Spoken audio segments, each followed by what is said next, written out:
तुकाराम महाराज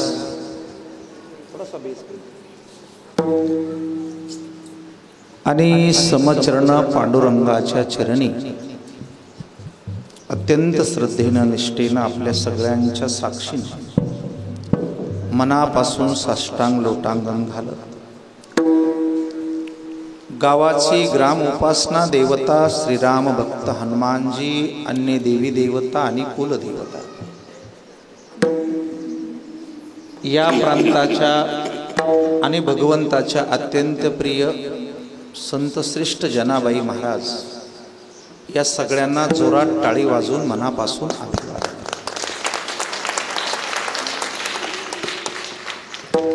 या गावामध्ये जन्म घेऊन आपल्या सगळ्यामध्ये राहत मानवी जीवनाची कर्तृत्व पार पाडून नियतीच्या नियमाप्रमाणे आपल्या सगळ्यांच्या मनात वास करत कुटुंबाला प्रेम ऊर्जा शक्ती देत आपल्या गावातील दिनकरराव उद्धवराव फड या देहाचा त्याग करून अनंतामध्ये विलीन झाले।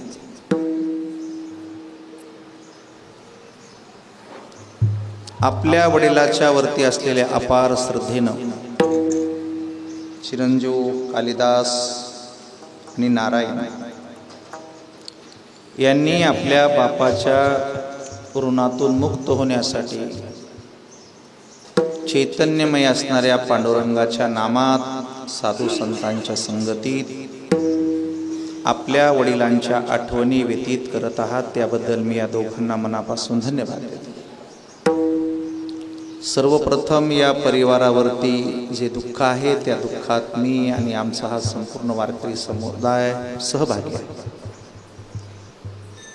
भाग्याची गोष्ट असते की माणसाच्या जीवनामध्ये ईश्वर शक्तीच्या नामाची जोड दिल्या जाते, ती पुण्य दिनकरराव यांना आहे। त्यांचे बंधू ज्ञानोबराय आणि बाकीचा परिवार या सगळ्यांना मी अभिवादन करतो। आदरणीय आपल्या सर्वांच्या वतीनं मला या सेवेचं निमंत्रण मिळालं। प्रसंग दुःखाचा जरी असला तरी तुम्हाला या दुःखातून कणभर अध्यात्म शक्तीनं सावरण्यासाठी, नामाचं बळ मिळण्यासाठी तुमच्यावर प्रेम करणारी सर्व नातेवाईक, आप्तेष्ट, सगळे सोयरे, मित्र परिवार, नातेवाईक उपस्थित आहेत। अशा या प्रसंगामध्ये जनाबाईच्या पावनभूमीत आणि उभं आयुष्य आपलं वारकरी संप्रदायाच्या तपश्चर्येत व्यतीत करणाऱ्या माझ्या प्रिय भगिनी गोदावरीताई मुंडे, सौभाग्यवती फडताई, आदरणीय रामराजे फड, आदरणीय राजेशजी फड, विनेकरी दोन्हीही मृदंगाचार्य महाराज, कीर्तनाच्या संबंधाने नेहमी उपस्थित असलेली आपली सर्व आदरणीय वंदनीय गुणीजन गायक वादक मंडळी, समोर बसलेले आणि सर्व माता भगिनी, सगळ्यांना मी मनापासून अभिवादन करतो। यापूर्वीही सप्ताहाची कीर्तनं आणि गोड जेवणाची कीर्तनं अशा खूप सेवा मी आपल्या सर्वांच्या चरणाशी दिलेल्या आहेत। आजचं जे चिंतन आहे ते तुकाराम महाराजांच्या अभंगातून आहे। हा अभंग काही गाथ्यामध्ये सापडतो, काही गाथ्यामध्ये सापडत नाही। गाथ्यामध्ये जी अभंग आलेली आहे ती तुकाराम महाराजांनी लिहिलेली अभंग आहेत। हा जो अभंग आहे महाराज वैकुंठागमनाला सुरुवात केल्यानंतरचा अभंग आहे। याचं देहुला, आळंदीला, पंढरपूरला, पैठणला स्वतंत्र पुस्तक मिळतं प्रासादिक अभंग म्हणून। जन्माचे ते मूळ पाहिले शोधुनी, दुःखासी कारण जन्म घ्यावा, पाप पुण्य करुणी जन्मा येतो प्राणी, नरदेहा योनी हानी, अशी ती सुरुवात आहे। आणि मग त्यातला हा तिसऱ्या क्रमांकाचा अभंग आहे। विशेष करून देह त्यागानंतर जर कीर्तन करायची असतील तर त्या प्रसंगानुसार बोलावं असा आपल्या संप्रदायाचा नियम आहे. तुम्ही आणि मी मरण पाहिलंय, मरून नाही पाहिलं. लोक मेलेले पाहिले, मरून पाहिल्यानंतर सांगायला आपण शिल्लक राहत नाही. मग ज्यांनी मरून पाहिलंय ना त्यांचं ऐकायला तुम्ही तयारी ठेवा. कुणी मरून पाहिलंय? मरण माझे मरून गेले, त्यांना मरण नावाची प्रक्रियाच नाही माहिती.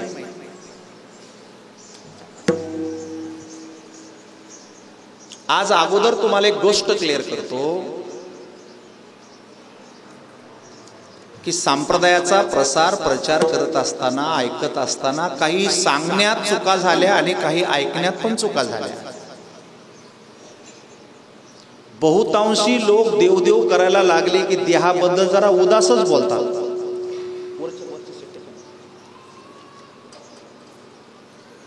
अशी सिस्टीमच सुरू केली तुम्ही की देवदेव करायचा असला म्हणजे त्याग करावा लागतो, अशी सुरुवात आहे ना. सोडावं लागतं, उपवास धरावं लागतात, तपश्चर्या करावं लागते, याची माया सोडावं लागते, याचा मोह सोडावा लागतो, याची आसक्ती ठेवू नये, याच्यात गुंतू नाही, असे अभंग पण म्हटल्या जाते. कोणाचा हा देह, हे घर कोणाचे, हा देह कोणाचा. कधी कधी असं म्हणल्या जातं हा देह नाशिवंत मळमूत्राचा. आणि मग बरेच जण देहाबद्दल अनासक्त होतात, उदास होतात.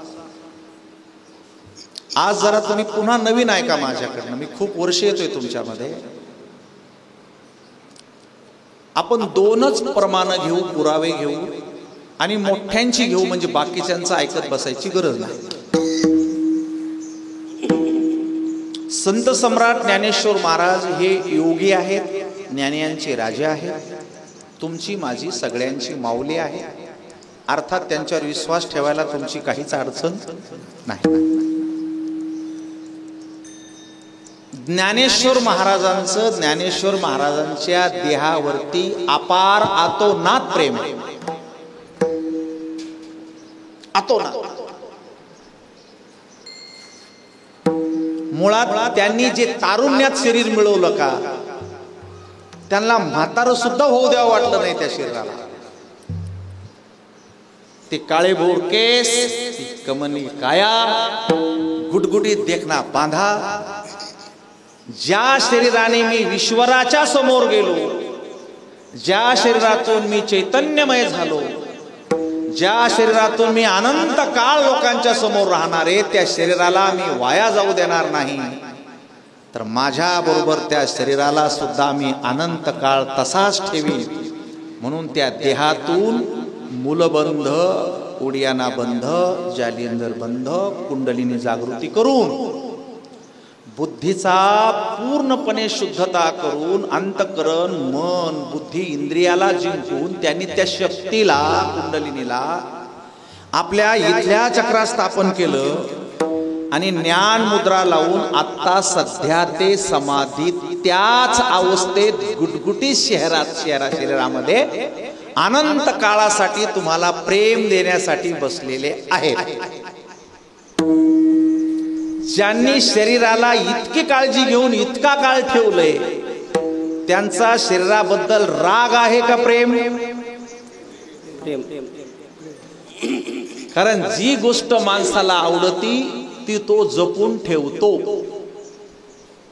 तिकडच्या सोड्याल्या चप्पला जर उचलून तुम्ही मांडी खाली घेऊन कीर्तन ऐकत बसत असाल तर याचा अर्थ होतो चप्पल तुम्हाला जीवापाड आवडते. सगळ्यात ज्ञानी माणसाचा जर असा भाव असेल, तुम्ही येड्यावानी जर देहाची काळजी करत नसाल तर तुमचा आणि योगाचा कुठेच संबंध आला नाही असं ज्ञानी माणसाच्या लक्षात येतंय.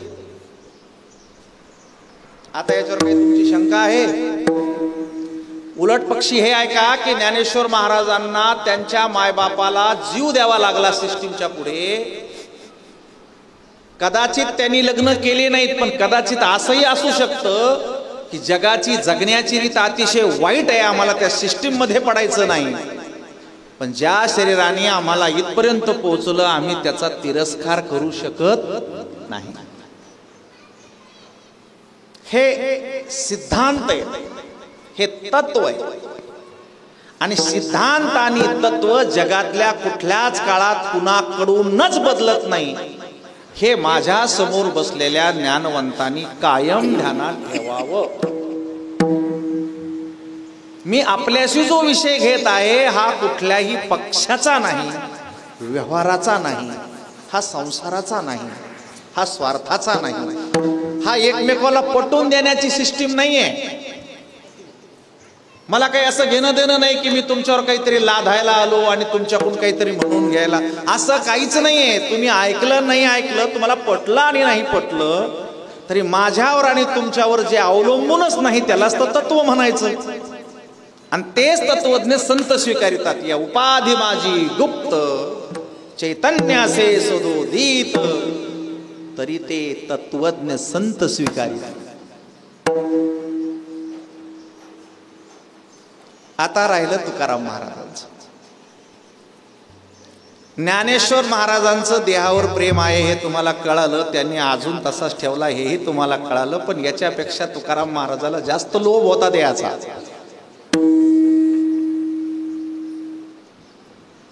मी अभ्यासाने बोलेल. तुकाराम महाराजाला असं वाटलं असेल की ज्ञानेश्वर महाराज हे आळंदी समाधीत बसले, पण कधी काळी पृथ्वीचा नाश होऊ शकतो, प्रलय होईल ना याचा कधी ना कधी. मग जर पृथ्वीचाच नाश झाला तर समाधी जाईल. पण तुकाराम महाराजाला ते इतकं आवडत होतं, ते म्हणले मला खाली ठेवायचंच नाही, खालच्याची गॅरंटी नाहीये. म्हणून त्यांनी त्याला काय केलं, देहाला तुम्ही सांगा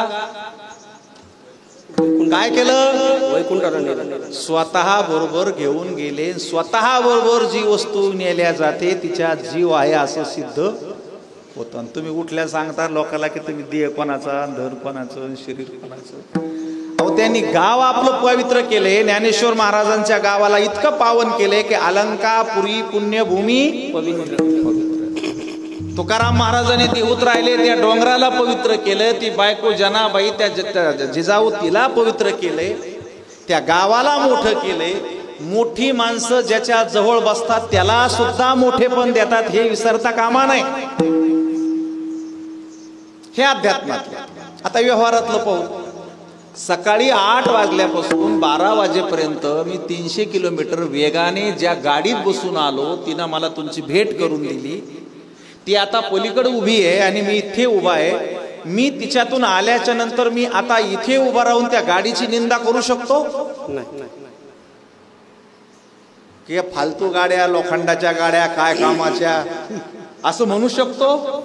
आणि जर म्हणलो तर ते मी कृतज्ञ होईन की मला त्याची किंमत नाहीये. तसं तुम्ही माझ्या पुढे बसलात आणि आपण दिनकररावांना वाट लावून आज 14 दिवस झाले. समोर बसलेल्या माणसाला माझी थोडीशी चिमटा घेऊन जाणीव करून देण्याचं काम आहे की गेलेल्या माणसाबद्दल जर तुम्ही आता बसला आहात तर आहे त्याबद्दल सावध राहा, हे पुन्हा भेटत नाही.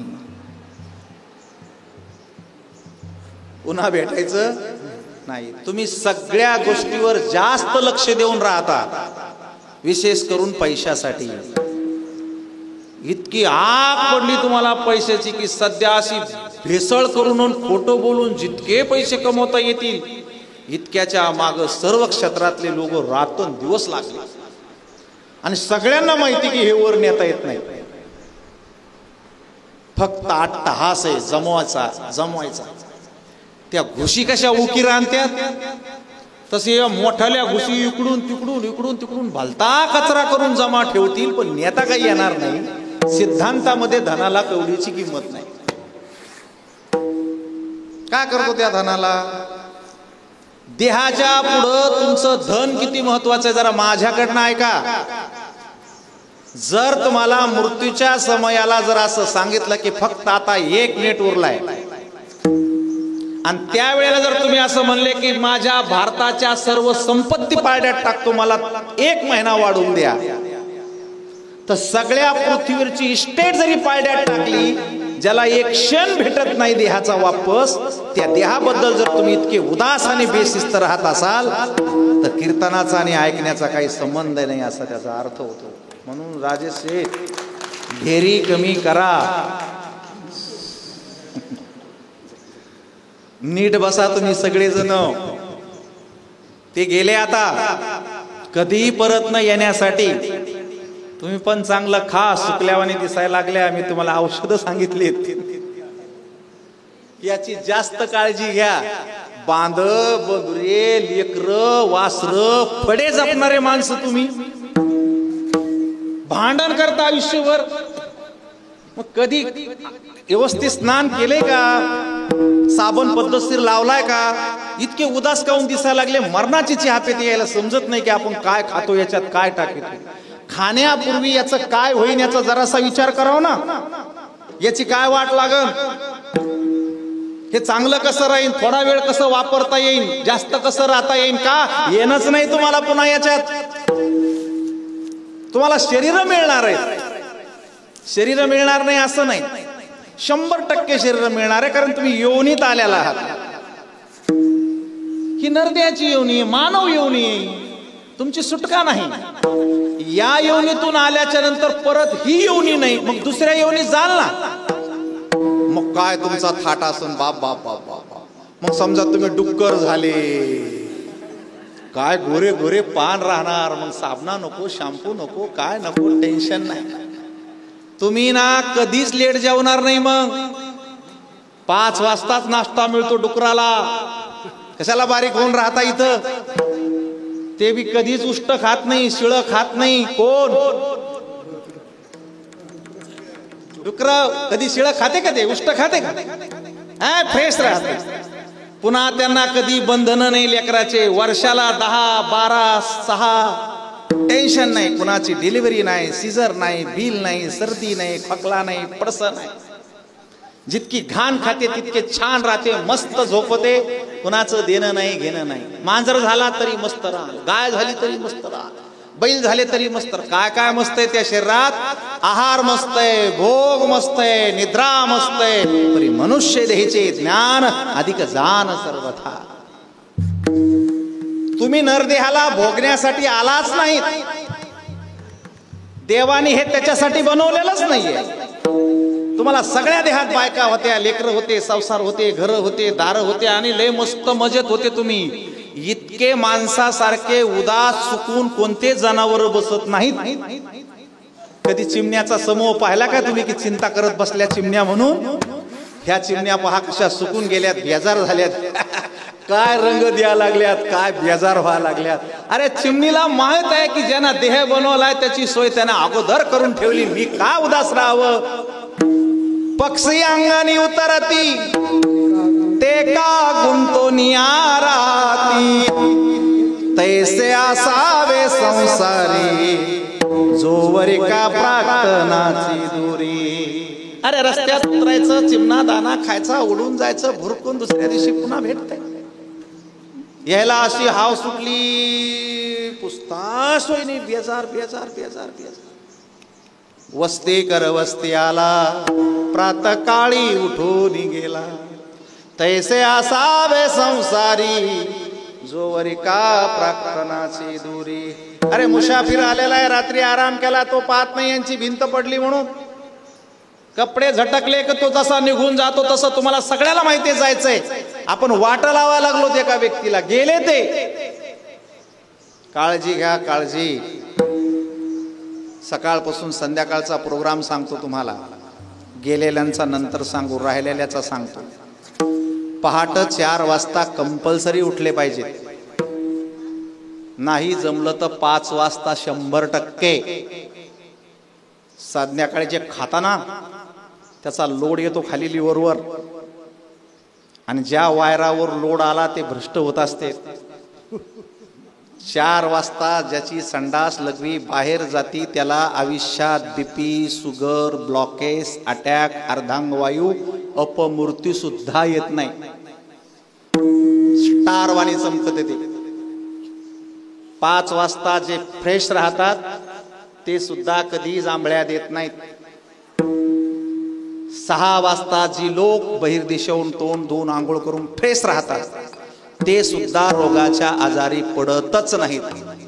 7ला जे लोक उठतात त्यांच्या चेहऱ्यावर कधीच तेज येत नाही आणि 8च्या नंतर उठणारे आहेत तोपर्यंत चांगले दिसत नाही. बीपी त्याला, ब्लॉकेज त्याला, अर्धांगवायू त्याला, सगळं त्यालाच भेटत राहतं. आता जे उभे राहिलेले जे माझे मित्र आहेत, हे जे पोरं आहेत उद्याचे कीर्तनकार आहे, तुम्ही याच्याकडे नजर टाका. या वयात हे उभे नाही राहू शकत पायावर. तुम्ही त्याचे फोटो काढून घ्या, यायचे काढा. तुम्ही पायावरच उभे, पायावर उभे नाही ते, त्यांचा बॅलन्स गेलेला आहे. ते काय करते, याची काही जास्त वेळ कॅपॅसिटी राहत नाही, मग नकळत इकडे असं उभंच नाही राहू शकत. मग उभं कशाला म्हणते, यालाच म्हणते. आणि कीर्तनात जो माणूस असा टेकून उभा राहत असं समजावं की आपण काळजी घेतली पाहिजे, काही पाप वगैरे लागतला अशातला काही कार्यक्रम. तो काय टेकून कीर्तन ऐकलं म्हणजे लगेच पाप लागला असं होत नाही, पण तुम्ही धोक्याच्या पुढे चाललात याची काळजी. पाय लांबून द्याला ना, गुडघे वर केले ना, तुम्हाला पाप लागत का? नाही, असं काही नाही. फक्त तुम्ही गुडघे वर करून बसलात याचा अर्थ असा आहे की तुमच्या कमरेत बसा एवढं अवसान राहिलं. आणि कुठं घालवलं तर नको त्या कामात अनावश्यक जे नाही केलं असताना काही फरकच पडणार नव्हता, त्याच्यासाठी जर इतका सुंदर देह घालवला असेल तर ही तुमची मोठी चूक आहे, जी कशानं सुद्धा भरून निघणार नाही. म्हणून लवकर पहाट दिवसाच्या आत तुम्ही आंघोळ करून फ्रेश असले पाहिजे. जरा पळा, हे प्राणायाम करा. योगाच्या भाषा म्हणून सांगत जाऊ नका. मरण तेव्हाच येतं जेव्हा तुमचा ऑक्सिजन संपतो. जितका ऑक्सिजन तुमचा दीर्घ असेल ना, तुम्हाला मृत्यू येत नाही. म्हणून असे लंबे श्वास घ्यायचा, टिकून ठेवा जा, दम्माने सोडी जा, रोज 5 मिनिटं करत जा. कारण तुम्ही प्राणायामाशी खेळायला लागले की तुमचं जे गणित सुरू आहे ना मोजण्याचं, ते बंद पडत आहे. आपलं प्रत्येक सेकंदाला 21,600 श्वास होतो, पण तुम्ही जर 600 घेतलाच नाही, 21,000च घेतला तर तुम्हाला 1.5 पट मिळते, म्हणजे 900 सेकंद वाढते तुमचे. श्वासानं सिस्टीम बंद होती. म्हणून योगी श्वास रोखून ठेवतात. आपल्या महाराष्ट्रातल्या संत परंपरेमध्ये चांगदेव बाबा 1400 वर्ष जगले ना. जगणं श्वास संपल्यावरच मृत्यू आहे. तुम्ही श्वास जर व्यवस्थित मॅनेज केले, पैसे कसे खर्चिल्यावर संपतेत, तसे श्वास सुद्धा घेतल्यावरच संपतेत. म्हणून आपण का म्हणतो मटण खाऊ नका, भोग भोगू नका, त्याच्यात पाप हे अशातला प्रकार नाही, पण ते करताना तुमचे श्वास 3 पट वाढल्या जातात आणि तुमचं आयुष्य कमी होतं. योगाशी निगडीत आहे. दीर्घ श्वसन करत जा. कधीच चहा पिऊ नका, कधीच. शपथच घ्या, जेवढे माझ्याजवळ बसले तेवढे. साखर इतकं पॉयझन सध्या कोणतंच नाही. 65% ऊस आणि 35% गंधक आहे. गंधक दारूला लावल्याला, त्याला पांढरेपणा असा येऊ शकत नाही, लय घाण असती मळी. इतक्या घाण मळीतून पांढरं करण्यासाठी जे वापरल्या जातं ते गंधक आहे. आणि ते गंधक दारूत टाकलं काय आणि साखरेत टाकलं काय फरक पडत नाही. शुगर, साखर माणसाला ढिल्ल करणारी, प्रत्येक पेशीचा पॉवर्स नष्ट करते, एनर्जी लॉस करून टाकते साखर. जुनी माणसं गुळ घेत होती, गुळाचा चहा पित होती. निबरढक असतात माणसं गुळ घेणारे. गुळातले माणसं शेतकरी असते, ते काय इतका भ्रष्टाचार करीत नाही गंधकण टाकायला. गुळ खायचा मस्त. कधीच साखर वापरायची नाही. आजपासून साखराचा प्रसाद जर देवाना दिला तर कपाळाला लावा आणि दुसऱ्याला देवा. इतके पक्के राहिले तरच तुम्ही चांगले राहसाल. इतकी साखर बेकार. हे जे असं सुकून येतंय ना, ते साखरामुळेच येते. आणि त्या साखरामुळेच याला साखर रोग व्हायला लागला. 6 गोळ्या, सकाळी 6, दुपारी 6, संध्याकाळी 6. 10 गोळ्यां 2च पोळ्या. काय पुण्य म्हणावं याचं. आता भाकर खायला बसला की 2 पोळ्या धक्काना त्याला. गोळ्या मात्र सकाळी 7-8, 10 खायला. साखर घ्यायची नाही, पत्ती तर कधीच घ्यायची नाही. कोण सांगन तुम्हाला? सगळं जग तुम्हाला कोलॅप्स करायला बसलंय. एक पत्तीची पुडी आणा दुकानातून, तुम्ही असं नाही ऐकणार माझं. पत्तीची पुडी आणायची, संध्याकाळी कोरा कपडा घ्यायचा, त्याच्यात गाठ मारायची, अशी पाण्यात बुडवायची आणि 1च तास राहू द्यायची.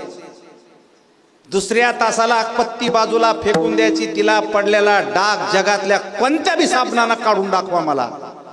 1 तास राहिलेली पत्ती जर आयुष्य कपडा फाटूच तर निघत नाही, तर तुमचे इथून खाली गेलेले जर पोस्टमार्टमचे जर आतून आतडे पाहिले ना PM केल्यावर, तर खळदणं आले तुम्हाला, खळदणं आतून असे पत्तीचे. म्हणून तर हे बंद पडते, ह्याचे दरदर घाबरते, जाड होते, बेकार होते. मग श्वास घ्यायला जागा ठेवी ना तुम्ही. घोरते घोरते घोरते म्हणजे काही रोग आहे का? त्याला हवा नीट येत नाही, मग त्या खालच्याला हवा जास्त लागती, मग ते बळजबरीनं वढीतय. आणि बळजबरीनं वढायला लागली, नळी कमी असली की मग त्याच्यातून आवाज येतो. आपण असं समजावं की हे भरलं आणि घोरलं की मेलं समजायचं काही दिवसांना. म्हणजे इतक्या नळ्या भरूस तर जर तुम्हाला काही आतून समजत नसेल तर काय म्हणायचं तुम्हाला. आणि मग मेल्यावर 14वं 10वं 13वं जित्यापणी बोलत जा. अशी येऊन बसले ना, असेच माईला बोलत जा, बापाला बोलत जा, भावजायला बोलत जा, चुलत भावजायला बोलत जा, मावस बहिणीला बोलत जा. दिवसात जो भेटन त्याला बोलत जा, 1-1 मिनिट देत जा. तुम्ही काय करता, मेल्यावर त्याच्या कीर्तनाला 2-2 दिवस देता. काय हाणून घ्यायची फाळी, जाळायला दिवस देते, जाळायला. तिकून येऊस तर बसेल असते वाट पाहत, कुठं आली हो बॉडी, पुण्यावर आली, बरोबर, आता कुठं आली हो शिरू. म्हणजे त्याला जाळूस तर यायला येळ आहे, आणि यायला बोलूस तर जर वेळ नसेल तर काय पाप आहे तुमच्यावर. बोल सांग का नाही आजपासून एकमेकाला, नीट बोला, नीट राहा, नीट खा. कारण वर काय माहित नाही सिस्टीम. वर कोणी काय म्हणे मोवे कुंठाला जाते, मोक्षाला जाते, म्हणजे काय देवाना खोल्या बांधून ठेवल्यावर की पाणेगावकराला 11 नंबर, गोदावरी ताईला 12 नंबर. वर हे काय खोल्या आपल्या बापाला माहिती काय, कसल्या खोल्यान बिल्या आल्यात वर. इथेच खोलीचा ध्यान देऊन पा, कळण तुम्हाला. पत्ती घ्यायची नाही. मग तुम्ही म्हणून आमचं चहा बंद करता का? ग्रीन टी घ्या, ग्रीन टी. तुळस टाका, निलगिरी टाका, अद्रक टाका, मिरे टाका. तुमच्या तोंडाला जरा कंट्रोल ठेवा. पत्ती गेली की तुमचा पत्ताच काटला समजायचा. आयुष्यपत पत्ती लय लवकर मारती माणसाला. कॉफी तर त्याच्यापेक्षा जास्त बेकार. काय ह्याला तोंडाला कंट्रोलच करता येईना. पत्ती नाही म्हणल्यावर त्याचा इतका जीव, ते म्हणले कॉफीवर भागन काय, पण त्याच्यापेक्षा जगन काय असं पहा ना. यांना उद्यापासून देऊ नका चहा. नैसर्गिक पत्त्या मिळतात, फक्त त्या महाग असतात, तुम्हाला जड जाते घ्यायला. तुम्हाला काय फरक पडतोय? सोसायटी टी वापरा, ग्रीन टी वापरा, झाडाचा पाला आणून उकळून प्या, काय पण होणार नाही. आणि अजून एकच ऐका माझं, 90 दिवस जर तुम्ही सकाळी पोटात चहा, दूध, कॉफी जर टाकली नाही ना, तर 91व्या दिवशी तुमच्या शरीरात ना बीपी राहत ना शुगर राहत. अरे जगात शुगरची गोळी बंद कर एवढं म्हणणारा सुद्धा डॉक्टर जिवंत नाही. मी ज्यांची बंद केली अशी लाखांना माणसं आहेत, ज्यांनी शुगरच्या 10-10 वर्षाच्या गोळ्या फेकून दिल्या. पोटात सकाळी काही टाकायचंच नाही गरम, मस्त जेवायचं. आठवता जरा जुना काळ, ताट भरून दूध, ज्वारी बाजरीच्या भाकरी, हिरव्या मिरचीचा ठेचा, गाडग्याचं लोणचं, 2-4 भाकरी. हे महाराजांनी शरीर बघा, त्यांच्याकडे ते मायबापाचं देणं असते, खाल्ल्याशिवाय कोणी दिसतं काय. मी तर त्यांना आल्या सांगितलं, तुम्ही धोतर घाला हो, काय पॅन्टीवर राहू नका. तुम्ही जर नुसते धोतर घालून नुसते आळंदीला फिरले ना, तरी पाया पडून 10-10 रुपये देतील. इतका चेहरा चांगला आहे तुमचा, इतकं शरीर चांगलंय. ज्याचं शरीर चांगलंय त्यांना मायबापाला थँक्यू म्हणलं पाहिजे. आपल्या मायबापाचे आपले उपकार मानले पाहिजे. बरं टेकून राहा. तुम्ही काय दिवे लावणार आहे उद्या? ज्याचं शरीर चांगलंय त्यांनी मायबापाला धन्यवाद दिले पाहिजेत. हे शरीर चांगलंय, माझ्या मायबापाची देणगी. काही औषध खात नाही, गोळ्या खात नाही, काय नाही, मला आजारच नाही म्हणायचा, भाग्यवंत म्हणायचं. ज्यांना आयुष्यात गोळी खाल्ली नाही, तुम्ही अशा स्पर्धा सुरू लावा की 50 वर्ष झाली गोळीला हात लावला नाही, दवाखान्याची पायरी चढू नये, त्याचा बक्षीस समारंभ ठेवत जा राजे इथून पुढे. ज्याने 25 वर्षात गोळी खाल्ली नाही, दवाखान्यात पाय टाकला नाही, त्याचा सत्कार करीत जावा. असं कार्यक्रम करीत जावा. तुम्हाला अशी अपेक्षा आहे की महाराजाला सगळे आजार झाले पाहिजे, तर महाराजांना बोलताना स्टँडला धरून म्हणलं, जगद्गुरु तुकाराम महाराज काय म्हणते, तुझं नाक म्हणते तुकाराम महाराज, तुला मरणाचे बिडके झाले, उभा राहू शकत नाही, सगळ्या अंगानं बिघडला, तू भजन कसं करणार आहे? अरे भक्ती करण्यासाठी हे माध्यम आहे. बघा तुमच्या पुढच्या ओव्या, आयुष्याच्या साधने सच्चिदानंद पदवी घेणे एवढा अधिकार नारायणे कृपा लोकोने दिला. का निगेटिव्ह बोलत जाऊ लोकांना? माझं शरीर आणि माझं आयुष्य इतकं उत्तम आहे की याच्या माध्यमातून मी देव होऊ शकतो. ज्ञानेश्वर महाराज देहाच्या माध्यमाने संतांनी माऊली झाले. तुकाराम महाराज आकाश एवढे झाले. तुम्ही नका एवढे काही हो, पण निदान जाऊ तर नका लवकर आमच्यातून. मला लक्षात. म्हणून असताना माणसाला माणसाची किंमत वाटत नाही. तुकाराम महाराज होते तोपर्यंत लोकांनी उपहास केला, टीका केल्या, विरोध केला, निंदा केली. त्यांना जगणं अवघड करून ठेवलं, त्यांचा गाथा बुडवला. आणि जेव्हा महाराजांना नेण्यासाठी विमान आलं, देव आले, कीर्तन झालेलं आहे. आणि पांडुरंग परमात्मा कधी न घडणारी गोष्ट आहे सृष्टीतली. आणि विमानात बसल्याच्या नंतर महाराजांची महत्व खालच्या लोकांना कळालं. आणि आपल्या लोकांना एक शाप येता येईल, हे जिवंत माणसाला वेळ देत नाही, जिवंत माणसाला खाऊ घालीत नाही, मेलेल्यासाठी नैवेद्य करते. जो खात नाही त्याची पूजा आहे, बोलत नाही त्याची पूजा आहे, खात नाही त्याला नैवेद्य आहे, आणि जिवंत आहे त्याला वाणीनं सुद्धा म्हणत नाही की तू जेवली म्हणून. जेव्हा विमान उडालं तेव्हा महती कळाली, मग लोक धावली खाली. महाराज थांबा थांबा थांबा थांबा, तुम्ही एवढे मोठे असाल असं आमच्या लक्षात आलं. महाराज पाया पडू द्या. आता हे लोक चमत्कारानं पाया पडत असते, मोठं वाटलं की पाया पडत असते. खाली या म्हणले एकदा आम्हाला पाया पडू द्या. इतक्यात कोणीतरी पळत गेलं, जिजाबाईला सांगितलं महाराज चाललेत वैकुंठाला. ती म्हणे मला रोजच म्हणायची, पण मला विश्वासच वाटत नव्हता. सहज आहे, ज्यांच्या बायकोला विश्वास वाटला नाही तुम्हाला काय वाटन, म्हणून तर तुम्ही विठ्ठल विठ्ठल करीत नाही. मला काय राग येत नाही तुमचा, नैसर्गिक स्वभाव. मग बायको पळाली, लोक पळाले, जमले सगळे खाली. म्हणले या नुसतं तुमच्या पायाला हात लावू द्या तुम्ही, आता ये नुसतं आमचा उद्धार होईल. ते देवाकडे पाहिलं, ते म्हणले अशी पद्धत नाहीये, काळ क्षेप होईल. मग महाराजांनी 12 अभंग लिहिले. जन्माचे ते मूळ पाहिले शोधून, का जन्माला आलो याचं मूळ पाहत जाऊ नेहमी. मी नरदेहात आलो, माणूस का झालो, बाई का झालो नाही, बाई का झालो, माणूस का झालो नाही. काय मूळ असेल याचं काहीतरी लॉजिक असेल, काहीतरी गणित असेल. मी कोणत्या देशात आलो, इथेच का आलो, याच गावात का आलो, याच जातीत का आलो, यांच्याच पोटी का आलो, इतक्या दिवसच का राहिलो, याचं मूळ शोधा. काहीतरी कारण आहे. या सृष्टीचा नियम आहे की कारणाशिवाय कार्य घडत नाही. तर मी जर या देहामध्ये आलो असेल तर याची काही कारण आहेत, ती शोधून पहा. आणि मग जेव्हा लोक धावले तेव्हा महाराजांनी ही 12 अभंग, गळ्यामधला भजनाचा टाळ, बसण्याची गोधडी, हे सगळं त्यांना खाली टाकून दिलं. सांगितलं तुम्ही असे वागा. तेच 12 अभंग आहेत. हे त्या 12 अभंगातला काय संदेश आहे? घरचे जे आपल्या रक्ताच्या नात्यात आले, आपल्या आयुष्यात आले, आपल्या जवळ बसले, या सगळ्याला अनन्यसाधारण महत्व द्या. कारण आपल्या आयुष्यात जर कोणी येत असेल तर तो कधीच विनाकारण येऊ शकतच नाही. कुठेतरी मागच्या अनेक जन्माचे ऋणानुबंध असल्याशिवाय माणसं माणसाजवळ बसत नाही, येत नाही.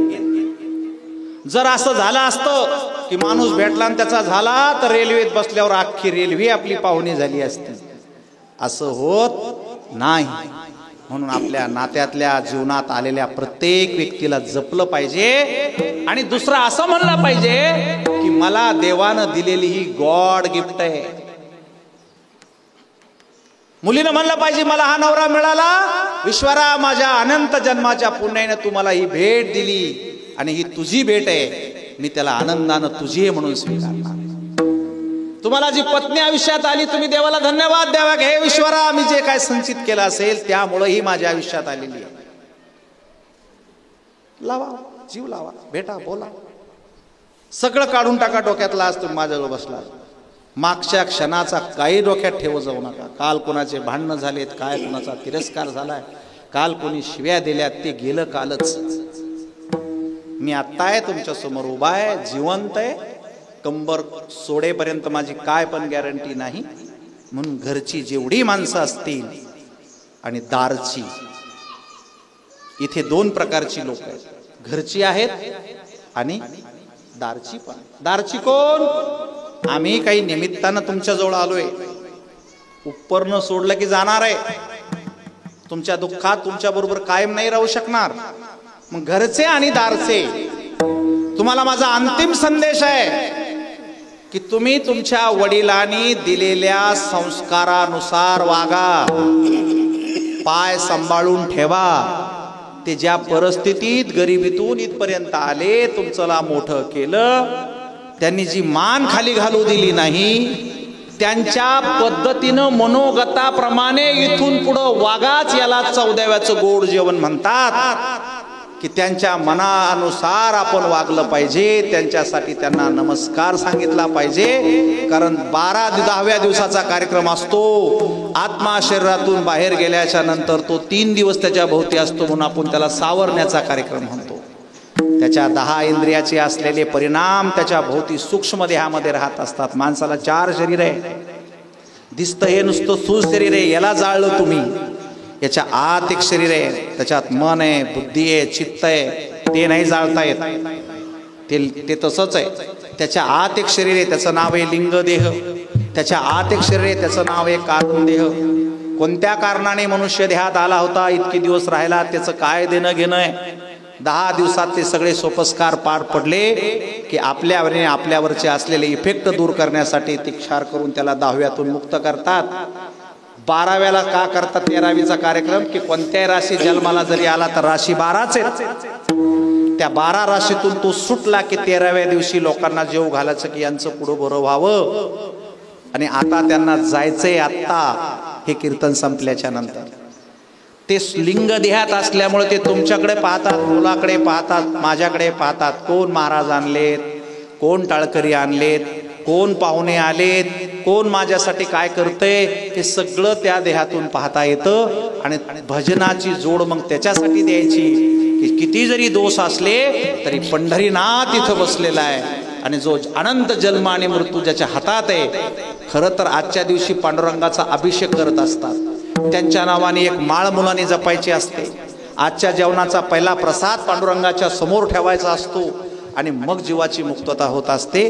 त्यासाठी तुम्ही मला जरी दिसत असले तरी त्यांना पण तुम्ही दिसताय की कोण कोण आलं म्हणून. पुन्हा आता ते तुम्हाला पाहू शकणार नाहीत. या योनीतून त्यांना मुक्त व्हायचंय. मग घरचे असलेले आणि बाहेरचे असलेले लक्षात ठेवा, आपण एकमेकापासून एक दिवस जाणार आहे, पुन्हा कधी एकमेकाला भेटणार नाही.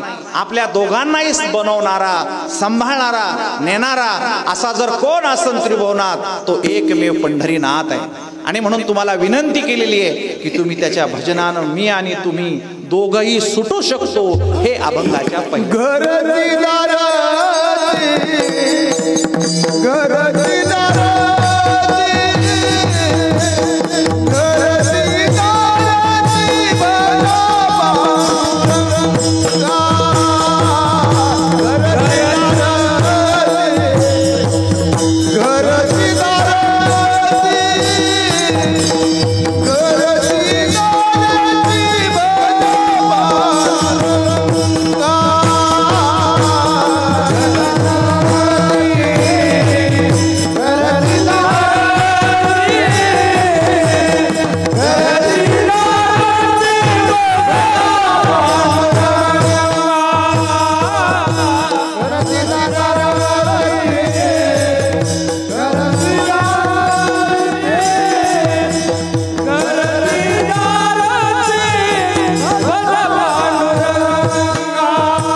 करा हे सांगावं लागत नाही. भजन घडून आणावं लागतं, घडत नसतं. म्हणून भजन करायचं सांगितलं, पण खाली बसणारानं भजन केलंच नाही. मग तुकाराम महाराज आणखीन खिन्न झाले. उभं राहणारायला म्हणावं लागतं म्हणून म्हणलं का समजलं म्हणून म्हणलं देव जाणे, पण खालच्यांनी म्हणलंच नाही. मग तुकाराम महाराजाला आणखीन वाईट वाटलं.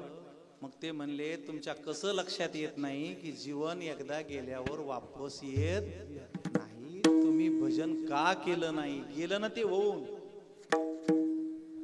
भजनाचा वेळ निघून गेला, तुम्ही बंदच राहिले. नदी वाहता वाहता सागरात गेल्याच्या नंतर ती परत या गावची असं काढता येत नाही. तसं आपल्यातलं शरीर एकदा अनंतात गेल्यावर शोधूनही सापडणार नाही. इतकं महत्वाचं आहे. म्हणून पाण्यासारखा बुडबुड आहे याचा. जीवनाला पाणी म्हणतात किंवा पाण्याला जीवन म्हणतात. म्हणून खाली बसलेल्या सगळ्या माणसाला माझं म्हणणं आहे, तुम्ही भजन केल्याशिवाय राहू नका. सुरूच ठेवा आजपासून विठ्ठल विठ्ठल. तुम्ही जर म्हणणार आम्ही घरी गेल्यावर करू, तर त्याची काय पण गॅरंटी नाही की पुढचा क्षण तुमचा असा. आत श्वास येतो, बाहेर जातो. आताही त्याच्या सत्तेनंच येतो आणि बाहेरही त्याच्या सत्तेनंच जातो. बाहेर गेला आणि बाहेरच राहिला की तुमचा सगळाच कार्यक्रम लागला. त्याच्यामुळं बाहेर कधी राहील याची काही गॅरंटी नाही. म्हणून तुम्ही प्रत्येक श्वासाला विठ्ठल म्हणा. त्याचं महत्व अनन्य साधारण आहे हे सांगण्यासाठी प्रवाह अभंगाच्या दुसऱ्या चरणासाठी गंगेचा हवा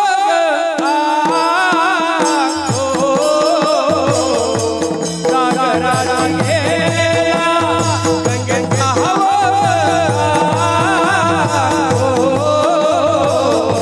सागराला गेला.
ती पवित्र होते.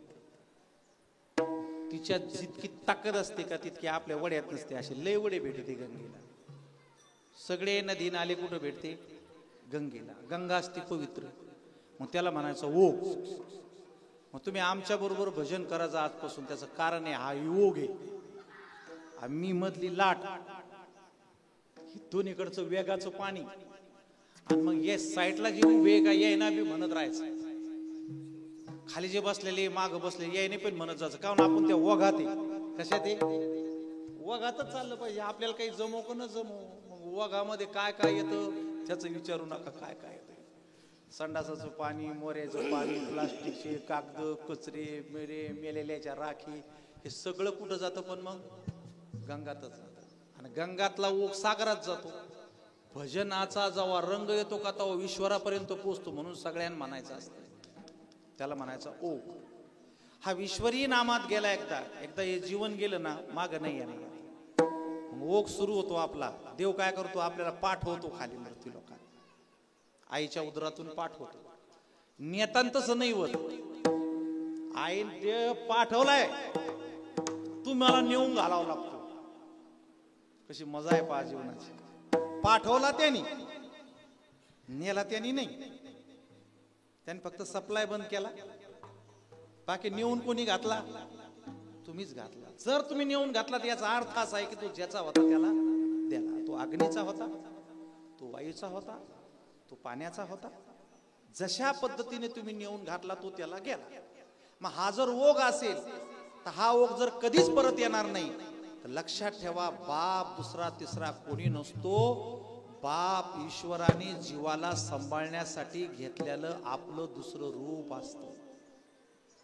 याला कोण सांभाळीन खाली गेल्यावर? दुसरं कोण नसतं या जगात सांभाळायला. जन्म दिल्याच्या नंतर सांभाळण्यासाठी ईश्वरच आपलं रूप घेतो. आणि आई दुसरी तिसरी कोणी नसते. या आत्म्याला पूर्णपणाने सांभाळण्यासाठी ईश्वरानं घेतलेलं दुसरं रूप. म्हणून आ म्हणजे आत्मा, ई म्हणजे ईश्वर. जगात दुसरा देवच मानायचा नाही. बाप आणि आई ही ईश्वरापेक्षाही जास्त श्रेष्ठ असते. हे ज्या दिवशी कळालं त्या दिवशी प्रेम व्हायला सुरुवात होती. माया बाप केवळ नाती, तेने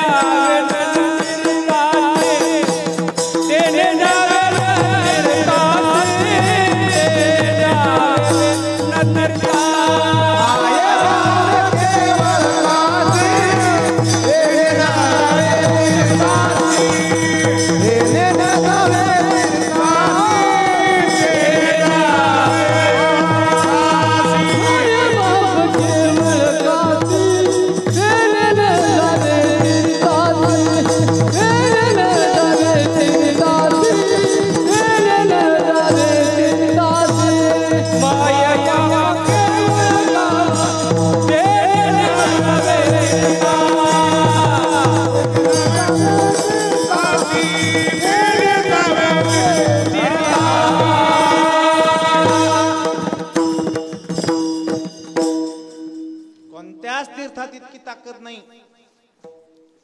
अरे तीर्थाला गेल्यावर तुम्हाला पुण्य मिळणार आहे, पण शरीर अगोदर ज्यानं दिलं त्याचं काय?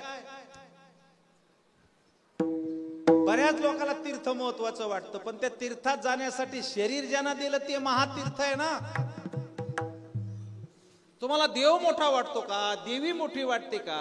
अरे पण ते नंतर आहे, हे नसतंच तर अगोदर देवही नाही, जगही नाही, ईश्वरही आणि तूच नाही मुळात.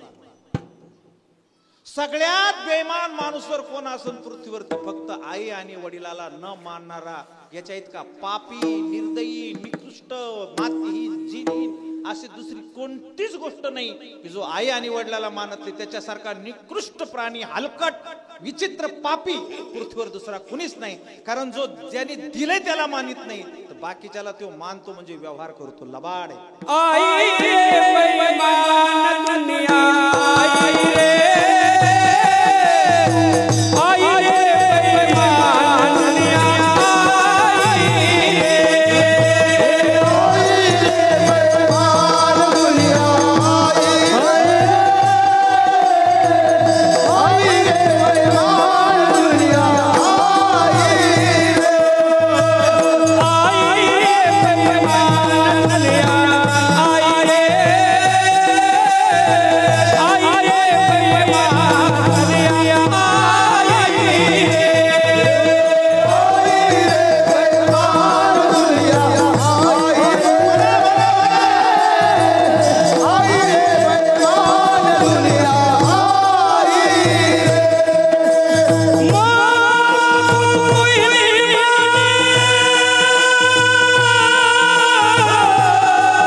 त्याच्यातले बरेच जण काही माग म्हणत नव्हते.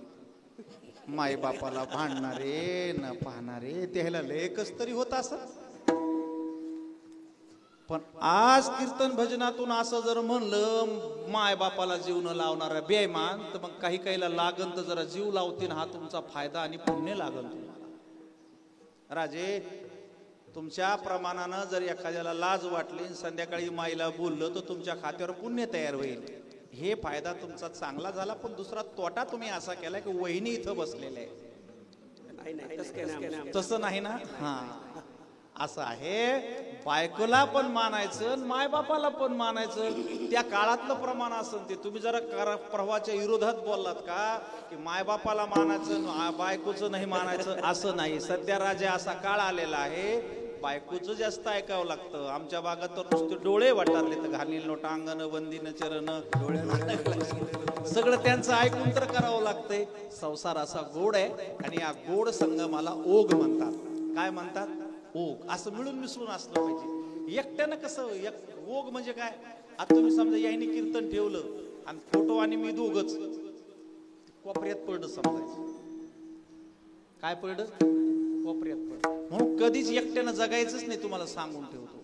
सगळ्या भावकी स्वैऱ्यात धैर्यात गावात मित्रात प्रवाहात राहायचं. कुठं राहायचं? आणि जो प्रवाहात राहिला का त्याचा सोहळा होतो. तुकाराम महाराज तर याची खंत होती. काय म्हणले ते? ऐसा सांडोनी सोहळा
वारकरी संप्रदायाचं फलित काय? मरणाचा सोहळा झाला पाहिजे. दिनकर रावाच्या आयुष्याचा शेवट सोहळ्यात झाला. कशात झाला? पांडुरंगाच्या शेजारी फोटो बसला, हरिकीर्तन सुरू आहे, अन्नदान सुरू आहे, जन्माला आल्याचं सार्थक झालं. म्हणजे मरणाचा पण सोहळा होतो. मग सोहळा होण्यासाठी आपण गोडीनं राहिलं पाहिजे. लोकांसाठी मधासारखं गोड राहिलं पाहिजे. वक्त राहू नये, तिखट राहू नये आणि चुकीचं राहू नये. गावाला सोहळा कसा होत नसतो? कधी कधी लग्न ठरतं आणि सगळ्या लोक लग्नाला नेत असतात पण एकीला टाकून देत असतात. कुंकू लावित नाही, बलवीत नाही, लग्नाला नेत नाही. सगळं गाव लग्नाला गेलं की मग एखादी म्हातारी म्हणते तुला कोण पुसत? कळत ना तुम्हाला? पुसत पुसतो या शब्दाचा अर्थ होतो हुंगत. गोकुळात असा एक प्रसंग आलेला आहे. अक्काबाई, लोक लय खराब आहेत. भगवान श्रीकृष्ण राधेच्या घरी यायचे. देव घरी आले की ज्या आज्ञानी जवळच्या भोवतीच्या असल्या का त्या जरा कुचू कुचू करायच्या. कुचू कुचू कशाला म्हणते हे पुढच्या डिपार्टमेंटला लगेच कळत. देव आले की कुचू कुचू करायच्या. बाय असत्या पण ते नेहमीच यायला लागल्यामुळे बाकीच्याला सण होईना ना. एके दिवशी लय बाया चुकीचं बोलल्या. त्याच्यामुळं आत्ताचा काळ तुमच्यासाठी लय चांगला आहे. तुमची निंदा केली, माझी निंदा केली तर लोक फक्त माघारी करू शकतात, पण प्रत्यक्ष मीराबाई आणि राधाबाईंना जगणं सुद्धा आवड केलं होतं लोकांनी. एक दिवशी असा प्रसंग आला की भगवान श्रीकृष्ण आले, पण राधा घरी नव्हती. देवाचा जरा चेहरा पडला, पण मग ह्या सगळ्या जणी अशा जमा झाल्या, घरी नाही काय, घरी नाही काय, घरी नाही काय. एक जण म्हणले आम्ही देऊ ना निरोप, तुम्ही आले होते म्हणे. पा कशा कुचकं बोलते, तुम्ही नुसतं जगाचं इंजेक्शन किती खराब असतंय तितकंच आहे का. बाकी त्या काय बोलल्या मी माझ्या वाणीनं नाही सांगणार तुम्हाला, कारण माझं वय लहान आहे, अधिकार नाही, पात्रताही नाही. भाषा द्विअर्थी आहे, इंजेक्शन खराब आहे कसं बघा. देव गेले आणि राधा आली. काय बोलावं बरं बायानं. राधे तुला पुसतो ग घोंगडीवाला. पुसतो म्हणजे विचारितो नाही. हीच तर गंमत आहे.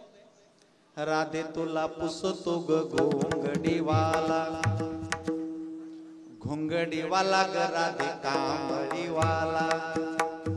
तेव्हा घोंगडीवाल्याला कमी समजित होते ना. घोंगडीवाला ग राधे कांबळीवाला. पुढं ऑब्जेक्शन किती वाईट घेतले. राधे तुझ्या मंदिरी आला, निरोप सांगून गेला. राधे तुला पुसतो घोंगडीवाला. संसारात जर कोणी पुसलं नाही तर जीवन उद्ध्वस्त होतं, आणि हरिभक्तीत जर कोणी पुसलं नाही तर जन्मोजन्म वाया जातो. ते भक्तीनं घडू शकतं. म्हणून तुम्ही लोकात राहत असताना प्रेम देत राहा दुसऱ्याला. तुमच्याजवळ काय नाही द्यायला. माणसांनी माणसाकडे आता इथून पुढे कशाच्या अपेक्षा ठेवत जाऊ नये, पैशाच्या ठेवत जाऊ नये. का ज्याचे त्यालाच मिळ बसाना. कोणी सुखासुखी पैसे देत नाहीत, पैसे मागून घ्यावा लागतात, ठरवून घ्यावा लागतात, भाव ठरवून द्यावा लागतात. त्या मालाच्या MRP काऊन मांडली, ते सुखासुखी देते की नाही. किती तू भारी असलं तर त्याला खाली लिहावं लागतं. MRP 600, असो 400च, MRP 1000ची देते 800. गडबड आहे. तुम्हाला सांगून ठेवतो, माणसं माणसाला धन देतच नाही. ते असंच हक्कानं, कायद्यानं, जबाबदारीनं रोजान जाऊन असं आपलं करूनच काहीतरी घ्यावं लागते. पण धन कोणाकडे असं मागूच नका आजपासून. देणार नाहीत लोक तुम्हाला धन. देतील पण तुमचं देणं घेणं करूनच देतील. तुम्हाला वाटतं आम्ही नाही देत का तुम्हाला, तुम्ही काय देतात आम्हाला. अगोदर वापरले सगळं, 24 तास सगळं वापरते. सिस्टीम वापरते, माणसं वापरते, भजने वापरते. कोण देते कुणाला. असं काहीच कारण नसताना पैसे दिलेलं तर दाखवा मला एक उदाहरण. हे काहीच कारण नाही, उगाच भेट झाली लगेच उठलं पैसे दिले, त्याला प्रेम नाही. असं कुठं असतं का. त्याच्यातही लोभी आणि याच्यातही लोभी. दोन्ही भिकारी एका ठिकाणी जमले की फक्त कटोरेच, बाकी देणं घेणं काही नाही. त्याच्यामुळे तो भिकाऱ्याला आजपासून धनाची अपेक्षा ठेवायची नाही. आजपासून मनाची अपेक्षा ठेवायची नाही. का माणसाचं मनच जाग्यावर नाही राहिलं. नीट ऐकायचं. मी खूप मोठ्या स्टेजवरून बोलत असतो जगाभरातल्या लोकांना. कोणी तुम्हाला धन देणार नाही. जर असं धन भेटलं असतं तर सत्तातले गेलेले सगळे लोक लुटायला नसते लागले ना. त्याला आपोआपच भेटलं. आपोआप भेटतच नाही. धन भेटणारच नाही. दुसरं मन पण भेटणार नाही. तुम्ही उदास राहू नका, कारण तुमच्यात कुणाचंच मन नाही. तुम्ही बळजबरी करता. बायको म्हणतील करावं लागतं, सकाळी उठावं लागतं, सडा टाकावं लागतो, झाडून काढणे तर रट्टे देतात. तुम्हाला टेस्टच घ्यायची असली तर वहिनी तुम्हीच प्रयोग करून पहा. 4-5 दिवस काहीच करू नका हो. नुसते अशा उशिरा उठा, आयतं नुसतं तोंड धुवा, बरं नाही म्हणायचं. मग ते लगेच तुम्हाला दवाखान्यात नेतील. गोळ्या औषधी सगळ्या घ्यायच्या, फक्त इंजेक्शन नाही घ्यायचं. सगळ्या गोळ्या पलंगाच्या मागं टाकून द्यायच्या. काही खाय म्हणलं की लगेच नाश्ता करायचा पोटभर, पुन्हा लगेच अंगावर घ्यायचं, झोपून राहायचं. ते बेजार होईन राजे, इकडं तिकडं काय झालं काय झालं काय झालं. मग 12-1 वाजता जेवायला आण म्हणलं की लगेच पुन्हा 2 चपात्या शिल्लक खाण्याच्या. जेवली की लगेच अंगावर घेऊन मस्त झोपायचं. पहिल्या दिवशी दवाखाना, डॉक्टर ते सगळं करून, पण दुसऱ्या दिवशी आणखीन बेजार होईल, काय झालं काय झालं काय झालं. मग तिसऱ्या दिवशी पुन्हा दवाखाना, 4थ्या दिवशी म्हणून मग आता तू एक काम कर, तू बापाकडेच जाऊन राह. 5 दिवस जर माणूस बायको सांभाळीत नाही तर तो प्रेम कशाचं करतोय, तो अपेक्षा करतोय. तुम्हाला नेहमी सांगतो मी, तुम्ही एकमेकापासून नेहमी अपेक्षा ठेवता. अरे म्हातारे ना का बाई, यायच्या बायका मरुस्तर यायच्या इशाऱ्यावर वागल्या, असे डोळे वाटरले की बाया बाया लगेच निघा त्यात, लगेच ले घाबरा त्या टर. पण म्हातारपणात जर चहा जमला नाही तरी म्हातारे अशा काठीमध्ये मरू. अरे काय मागितलं बोल्या माणसा, 60 वर्ष आयुष्यभर तुझ्यासाठी पळाली तरी एकदा चहा नाही जमला की तू म्हणतो मायची हेंद्री येडी. हे सगळे भिकारी, कोणी पैशाचे, कोणी कामाचे, कोणी क्रोधाचे, कोणी लोभाचे. आणि भिकाऱ्याला जसं काही टाकत नाही तसं या सृष्टीत तुम्ही कुणाला काही मागूच नका, कारण त्याच्याकडे प्रेम नाहीच आहे. दुसरी गोष्ट, जर तुम्ही कुणाला काही मागत असाल तर तुम्ही दाते नाही, तुम्ही भिकारी. दाता एकच आहे भगवंत, जो सगळ्यांना पाऊस देतो, ऑक्सिजन देतो, पृथ्वी देतो, सगळं देतो, बाकी सगळे मतलब. म्हणून जीवन त्याला समर्पित करावं ज्याने आम्हाला सगळं दिलंय त्याने. तुमच्याकडे एकच धर्म ठेवा आजपासून, खरा तू एकची धर्म जगाला प्रेम अर्पावे. प्रेमाचे 2 शब्द नेहमी वाटत चला. आणि एक गोष्ट सांगतो, धनाने जर धन दिलं तरी पुरुषाला कमी समजित आहे, पण माझं बोलणं ध्यानात ठेवा, जर तुम्ही दुसऱ्याला प्रेम दिलंय तर ते तुम्हाला देव समजितोय. काय स्वीकार करायचं ते तुम्ही ठरवा. परत रिपीट करतो, तुम्ही जर दुसऱ्याला काही दिलं तर तो स्वतःला कमी समजितोय. तुम्ही एखाद्याला कपडे द्या, त्याला असं वाटतं बाबा आपण याने दिलेत आपण घेतले. तुम्ही पैसे द्या, त्याला असं वाटतं याने दिले आपण घेतले. पण तुम्ही प्रेम द्या, त्याला असं वाटतं हे मला याने काय दिलंय. म्हणून जगात देण्यासारखी एकच गोष्ट आहे आणि ती प्रेम. नाही, लक्षात ठेवा, जोपर्यंत आपण दुसऱ्यावर प्रेम करतो तोपर्यंतच लोक तुमच्या जवळ बसतात. हे अभंगाच्या 3ऱ्या चरणात.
दुकानातून नाटी आणल्याच्या नंतर, साडी आणल्याच्या नंतर ती जर अशी मोडली तर किती शहाणी बाई असली तर पुन्हा त्याची घडी तशी होत.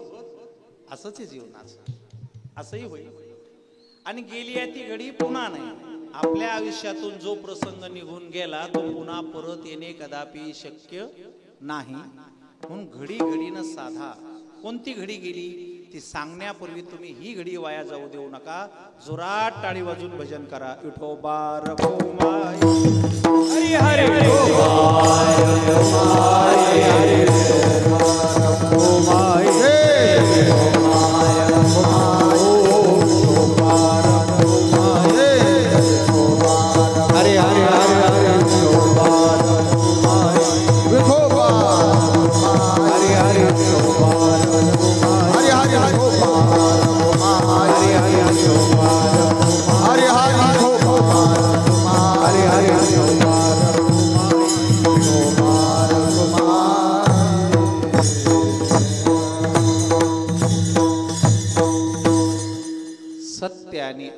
काही जरी असले तरी सत्य हे आहे की मिळालेलं शरीर हे मायबापाची देणगी आहे, प्रसाद आहे.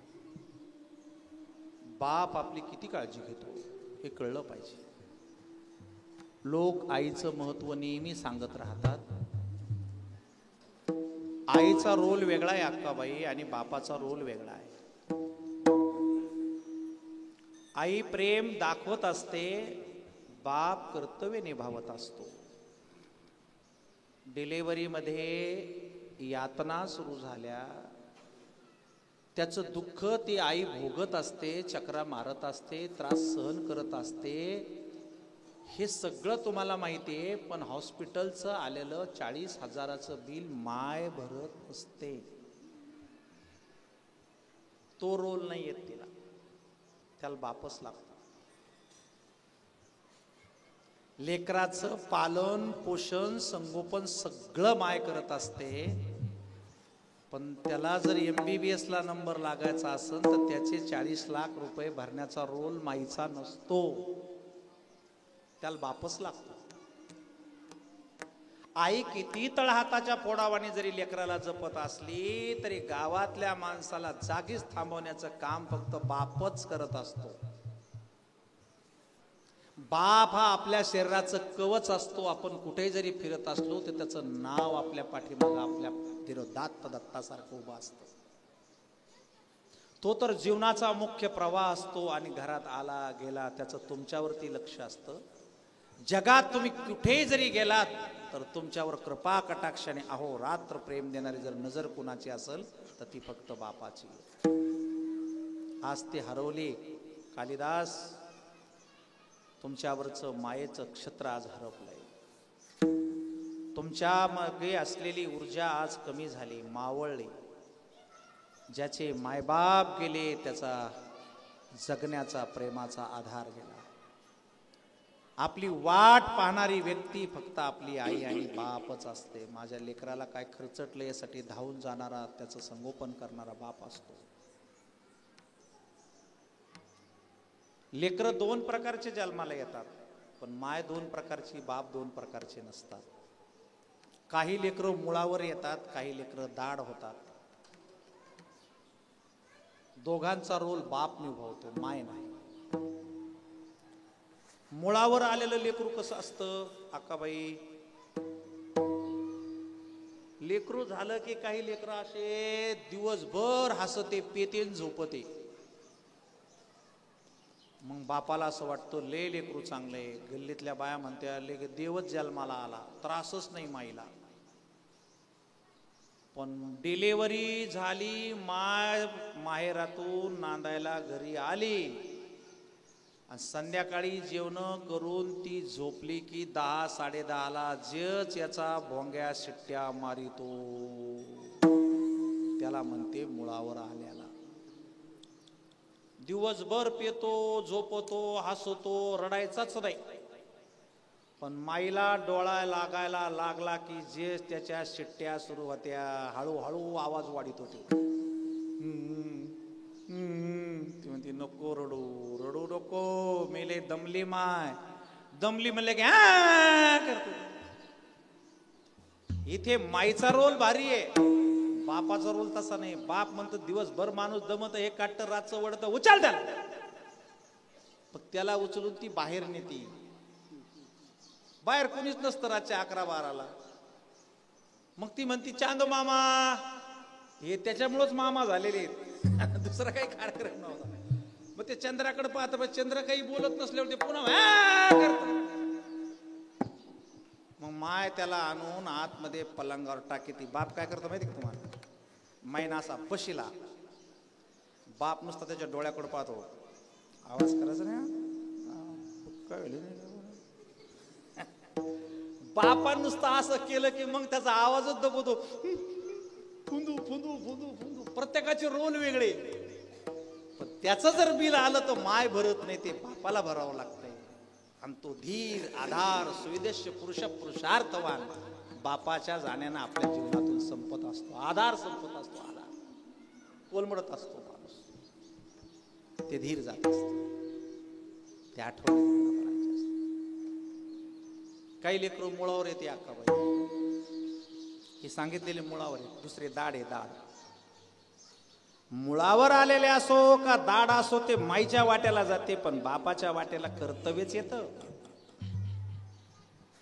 दाढ लेकर कसे असते, सकाळी महिला जाग्या झाल्या की लेकराला आंघोळीचा प्रोग्राम उरकीत येत की याला पटकन फ्रेश करावं. जुन्या काळात टॉयलेट नसायचे, मग त्याला असं उचलून त्या नालीजवळ नेऊन बशी त्यात शी करायला. बस इतका हुशार प्राणी तो, तिथं संडासला बसल्यावर संडास येतच नाही त्याला. तो दोन बोटाने तिथं असे वखरं वडितो, नांगर वडितो, दगडाचे खडे करतो, नाही ते यष्टी करतो, नाही तर आवाज काढितो, संडास करायचाच नाही.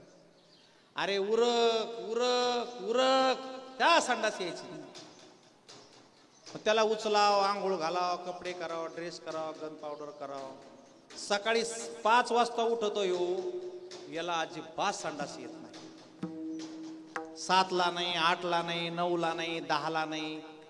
मग याला इतकं सगळं करून संडास येत नाही, पण माय जेवायला बसली 2 घास घेतले की जेच याला संडास लागती.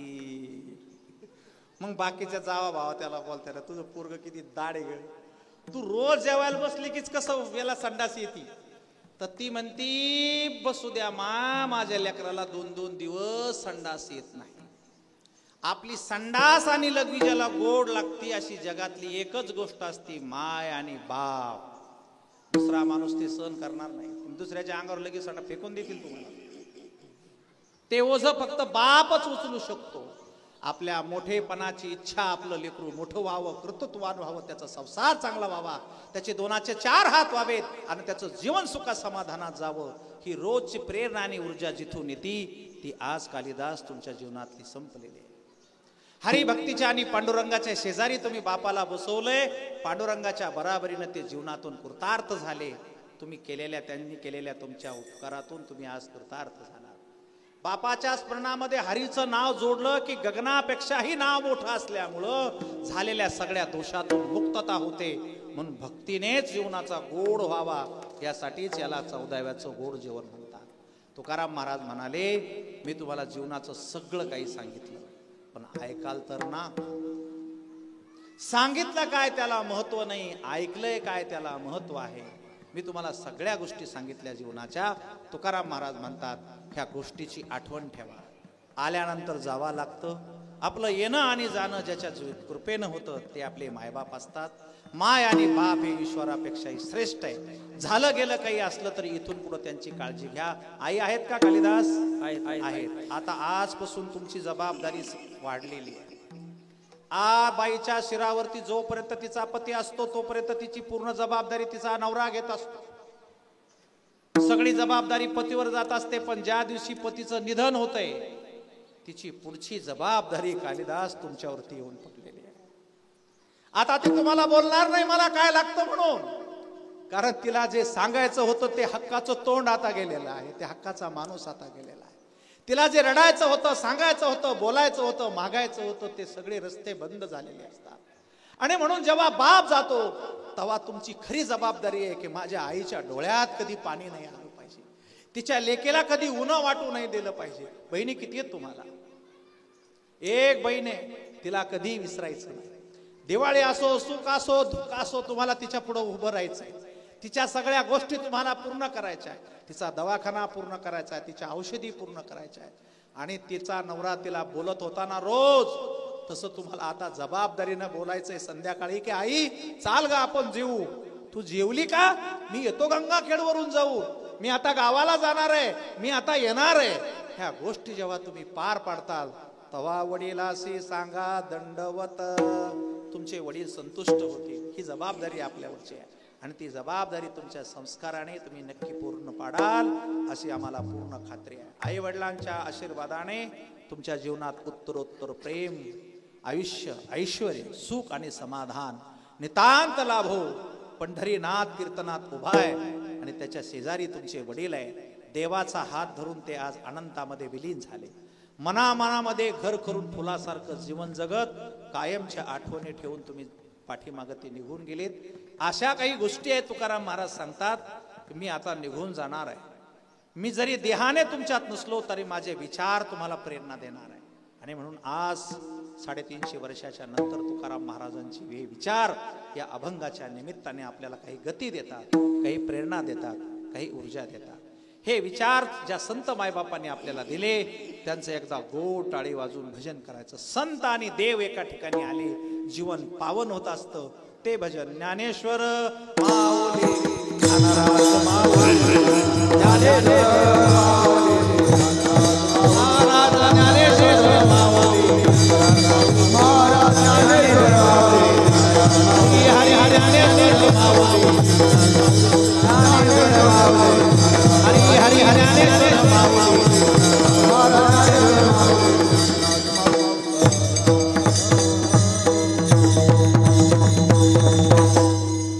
संसारामध्ये मोठ्या व्यक्तीसंग आपल्या नात्याचा पदर जोडला की आपोआप मोठे होत असतो. परमार्थामध्ये संतांच्या आणि देवाच्या नावाला आपण जोडलं की आपलं कुळ पवित्र होत असतं. तू का म्हणे कुटी कुळेती पुनीत ए मधु भावे गाता मधु. गीत विठो लेकराला आवडलं. दोनक ना जरा पैकडे जा म्हणा. मस्त गप्पा. भगवंताच्या नावाने संत श्रेष्ठ जनाबाई जशा वारकरी संप्रदायात पावन झाल्या, ताईसाहेब तुमचा गर्व वाटतो आम्हाला. तुम्ही जरी गंगाखेडमध्ये राहत असलात तर राजेशजी आपल्याला सांगतो की महाराष्ट्राच्या काना कोपऱ्यामध्ये घराघरात नाव चालते ताईचं अभंग. रोज सकाळी लाखो गाड्यामध्ये रोज धरीला पंढरीचा चूर अभंग सगळ्याची जरी वाजत असली तरी लता मंगेशकर, अनुराधाताई पौडवाल यांच्या नंतर सामान्य माणसाला भक्तीला लावणारा आवाज म्हणजे आमच्या गोदावरीताई आहे. तुमच्यामुळे बऱ्याचशा गोष्टी क्लिअर झाल्या की जुनी माणसं बायांना गाऊ देत नव्हती, भजनाला येऊ देत नव्हती. तुम्ही जेव्हा गाऊ लागलात तेव्हा हजारो गोदावरीताई घराघरात तयार झाल्या. खूप खूप असा महाराष्ट्राचा एक जिल्हा नाहीये की जिथ्यामध्ये एक गाव असं नाही की जिथे आपलं नाव नाहीये. आम्ही फिरतो ना सगळीकडे. मला कोकणमध्ये जाताना, खाली तेलंगणात जाताना सगळ्यांना त्यांना काही माहित नसते यांच्या काय ओळखी, पण मला खूप आनंद होतो की आपलं कीर्तन आहे आणि ताईसाहेब तुमचं भजन आहे. लोक म्हणतात आमच्याकडे कोण्या घराघरात भजन सुरू झालं. मला असं वाटतं ताईसाहेब तुमचं हे नाव वारकरी संप्रदायाचा प्रवाह आणि भजन संगती जोपर्यंत असेल, तुम्ही असाल का नसाल, पण देवाचं भजन गायल्याना तुम्हाला चंद्र सूर्य आहे तोपर्यंत लोक विसरणार नाही. इतकी नामाची शक्ती आहे. आणि भगवंताच्या नावाबरोबर जर आपण जोडल्या गेलो तर मृत्यू पश्चातही आपण मोठे होतो. म्हणून मी उपस्थित सगळ्यांना सांगेल की गोष्ट ध्यानात ठेवा. आपल्याला कोणी विचारित नसतं, देवाच्या नावाने आपल्याला किंमत येत असते. ऐशिया गोष्टीची बरी राखा सोय, गेला तुका नये परत, गेलेली गोष्ट परत येणार नाही.